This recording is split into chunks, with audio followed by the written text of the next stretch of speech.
Начало новой стройки у нас тут. Кладку сегодня вот начали, углы завели.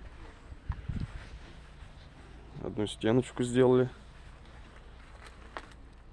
5 рядов.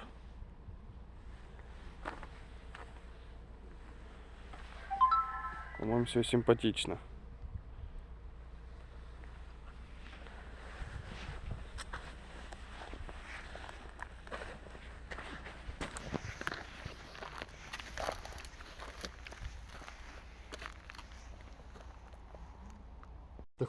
Короче, четкое начало стройки. Правда, домик маленький, но ничего.